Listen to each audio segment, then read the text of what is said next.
ఇక జాతీయ వార్తల విషయానికి వస్తే మరో ముగ్గురికి కేంద్ర ప్రభుత్వం భారతరత్న ప్రకటించింది. భారత ఎన్నికల సంఘం కీలక ప్రకటన చేసింది. కేంద్ర సర్కారుపై తీవ్ర స్థాయిలో విమర్శలు గుప్పించారు కాంగ్రెస్ ఎంపీ మనీష్ తివారీ.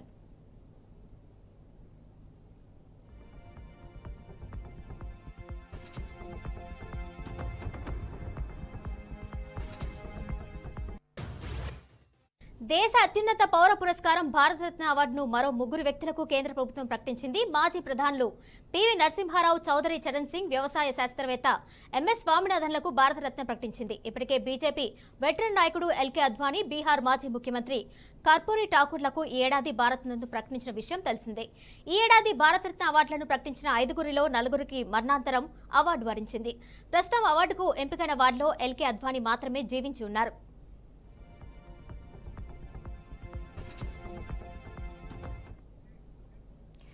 చౌదరి చరణ్ సింగ్ స్వాతంత్ర భారత 5వ ప్రధానమంత్రిగా పనిచేశారు. ఆయన రైతు బాంధవుడిగా పేరు గడించారు.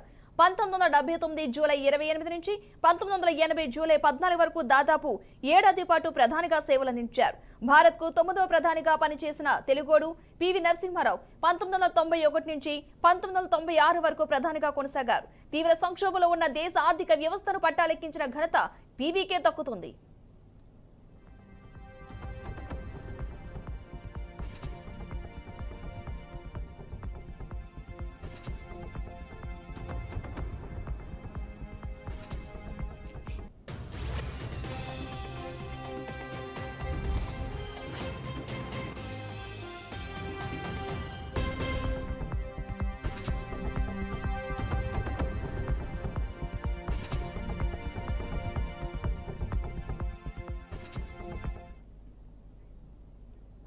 లోక్సభ ఎన్నికలు 2024 సమీపిస్తున్న వేళ భారత ఎన్నికల సంఘం కీలక ప్రకటన చేసింది.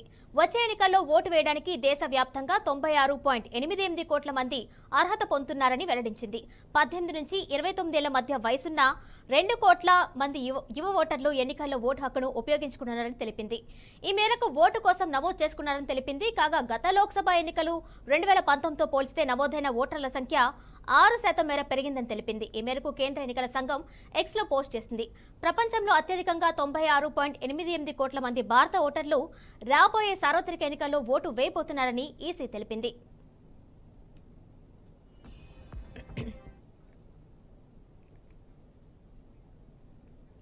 ఇక లోక్సభలో ఓట్ ఆన్ అకౌంట్ బడ్జెట్ సమావేశాలు వాడివేడిగా సాగాయి. కేంద్ర ప్రభుత్వం ప్రవేశపెట్టిన శ్వేతపత్రంపై లోక్సభలో అధికార విపక్ష పార్టీల మధ్య వాడివేడిగా చర్చ జరిగింది. 4 గంటల పాటు కొనసాగిన చర్చలో యూపీఏ హయాంలో ఆర్థిక వ్యవస్థ దివాళా తీసిన వైనంపై అంకెలతో సహా కేంద్ర ఆర్థిక మంత్రి నిర్మలా సీతారామన్ వివరించారు. ఆ తర్వాత విపక్ష కాంగ్రెస్ ఎంపీ మనీష్ తివారీ నిర్మలా సీతారామన్ వ్యాఖ్యలను ఖండించారు. ఇది వైట్ పేపర్ కాదు, బ్లాక్ బాస్ శ్వేతపత్రం అంటూ విమర్శించారు. श्वेत पत्र नहीं है, ये काला ब्रश है. This is not a white paper, this is a black brush. और माननीय वित्त मंत्री जी की जो उत्तेजना है उसको पूरी तरह से प्रमाणित करती है. भारत का इतिहास, रविशंकर जी बैठ जाइए, अब सुनने की क्षमता रखिए, अब सुनने की क्षमता रखिए, बैठ जाइए. अरे ऐसे बीच में खड़े हो जाते हैं आप. भारत का इतिहास 2014 में शुरू नहीं हुआ था. भारत का इतिहास वर्षों और दशकों पुराना इतिहास है. अगर आप श्वेत पत्र लाना चाहते तो आपको श्वेत पत्र जुलाई 2014 में लेके आना था. मैं समझ सकता था कि आप श्वेत पत्र फरवरी 2015 में लाते, पर फरवरी और 2024 में श्वेत पत्र लाने का सिर्फ एक राजनीतिक उद्देश्य है. This is a political manifesto. This is not a white paper.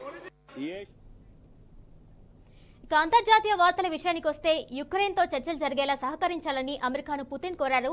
ఉప ఎన్నికల్లో పాక్ మాజీ ప్రధాని ఇమ్రాన్ ఖాన్ దూసుకుపోతున్నారు. Iran supreme leader Ayatollah Ali ఖమేమీపై టెక్ దిగ్గజం మోటా కఠిన చర్యలు తీసుకుంది. ఇక దీనికి సంబంధించిన అప్డేట్స్ చూద్దాం. ఉక్రెయిన్ చర్చలకు వచ్చేలా చర్యలు చేపట్టాలని అమెరికాను రష్యా అధ్యక్షుడు వ్లాదిమిర్ పుతిన్ కోరారు.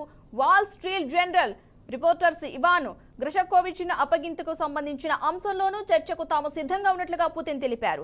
ఆ రిపోర్టర్ దేశద్రోహికి పాల్పడినట్లుగా రష్యా ఆరోపిస్తోంది. అయితే అతన్ని వదిలేయాలంటే జర్మనీలో ఉన్న తమ ఏజెంట్ను విడిపించాలని పుతిన్ అమెరికాను కోరారు. ఉక్రెయిన్తో యుద్ధం ప్రారంభమై 2.5 ఏళ్లు అవుతోందని అన్నారు. ఉక్రెయిన్లో ఉన్న రష్యన్ జాతీయులను కాపాడుకునేందుకు యుద్ధం చేయాల్సి వస్తోందని పుతిన్ చెప్పారు.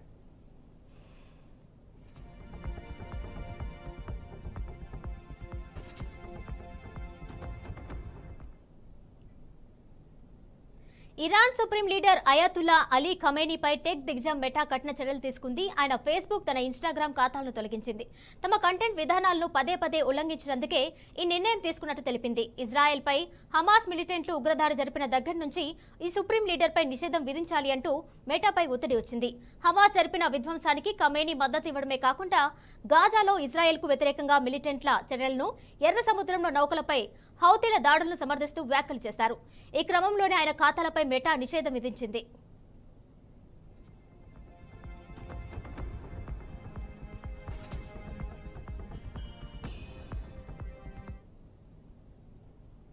పాకిస్తాన్లో ఎన్నికల ఫలితాలు వెల్లడవుతున్నాయి. జైల్లో ఉన్న మాజీ ప్రధాని ఇమ్రాన్ ఖాన్ కు చెందిన పాకిస్తాన్ తెహ్రీక్ ఇన్ఫోసిస్ పార్టీ మద్దతున్న స్వతంత్ర అభ్యర్థులు మెజార్టీ స్థానాల్లో గెలుపొందినట్లు స్థానిక మీడియా తెలిపింది.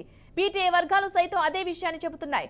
ఇప్పటి వరకు పాకిస్తాన్ ఎన్నికల సంఘం మాత్రం ఎవరు ఆధిక్యంలో ఉన్నారో అధికారికంగా ప్రకటించలేదు. ఇక మరోవైపు నవాజ్ షరీఫ్ నేతృత్వంలోని PMLN సైతం గెలుపుపై ధీమా వ్యక్తం చేస్తోంది. ఈ పార్టీకి చెందిన మాజీ ప్రధాని షహబాజ్ షరీఫ్ గెలుపొందడం గమనార్హం. పాకిస్తాన్లో గురువారం సాయంత్రం ఎన్నికలు ముగిశాయి. కాసేపటికే ఓట్ల లెక్కింపు ప్రక్రియను ప్రారంభించారు. శుక్రవారం తెల్లవారుజామున 3 గంటల సమయంలో తొలి ఫలితాన్ని ప్రకటించారు. ఆ తర్వాత ఫలితాల వెల్లడిని నిలిపివేశారు.